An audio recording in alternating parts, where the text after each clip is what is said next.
It's Friday morning. நைட்டே வெள்ளை மூக்கடலை ஊற வச்சாச்சு. ஸோ மார்னிங் ஒரு பக்கம் சுண்டலை ரெடி பண்ணி குக்கரில் வச்சாச்சு. மதியம் லஞ்சுக்கான ரைஸை வச்சிட்டோம். அடுத்து மதியம் லஞ்சுக்கு பருப்பும் ரசமும் கேட்டிருந்தாங்க. அதனால் பருப்புக்கு ரெடி பண்ணிகிட்ருக்கேன். சைட் பை சைட் சுண்டல் வந்த பிறகு அதே குக்கரில் வச்சிடலான்னு சொல்லிட்டு பருப்பு ஒரு பக்கம் வச்சுட்டு ரசத்துக்கு ரெடி பண்ணலான்னு சொல்லிட்டு மார்னிங் பிரேக்ஃபாஸ்ட்டுக்கு இட்லியும் புதினா சட்னியும் பிளான் பண்ணியிருந்தேன். புதினா சட்னி பார்த்திங்கன்னா வெங்காயம் தக்காளி போட்டு பண்ணுறது ஒரு டைப்பு.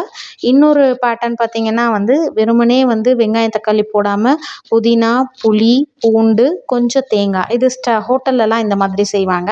ரெண்டுமே நல்லாயிருக்கும், சூப்பராக இருக்கும் இட்லிக்கு. நீங்கள் ஒரு நாள் இந்த மாதிரி செஞ்சிங்கன்னா இன்னொரு நாள் அந்த மாதிரி. ஸோ ஒரே டைப் புதினா சட்னிலே 2 வெரைட்டி நமக்கு கிடைக்கும்.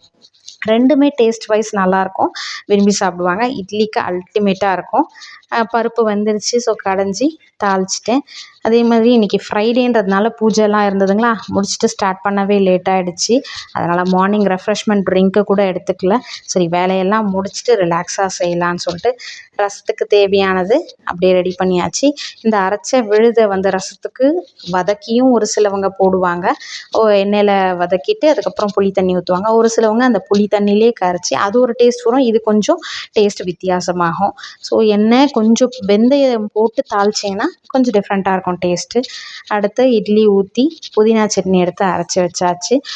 தொட்டுக்க பார்த்திங்கன்னா சைட் டிஷ்ஷு முட்டை அடை தோசை மாதிரி ஊற்றலான்னு சொல்லிட்டு ஆஃப்டர்நூன் லஞ்சுக்கு கொடுத்தாச்சு. இட்லி புதினா சட்னி ரெடி ஆகிட்டு இருந்தாலும் ஒரு ஃபினிஷிங்க்கு தோசை இல்லாமல் ஃபினிஷ் ஆகாது. ஏன்னா தோசை மேலே மேக்ஸிமம் எல்லாருக்குமே ஒரு க்ரேஸ். என்ன தான் இட்லியும் புதினா சட்னியும் அல்டிமேட் காம்பினேஷனாக இருந்தாலுமே ஒரு தோசைக்கு எப்படி டேஸ்ட் இருக்கும்னு ஒரு ஏக்கம் இருக்கும். அந்த ஏக்கத்தையும் ஃபுல்ஃபில் பண்ணிட்டேன். அந்த சுண்டல் வேக வச்ச தண்ணியை எடுத்து வச்சுருக்கேன். அதுக்கப்புறமா பெப்பர் போட்டு ரிலாக்ஸாக வேலையெல்லாம் முடிச்சுட்டு எடுத்து குடிச்சிக்கலான்ட்டு.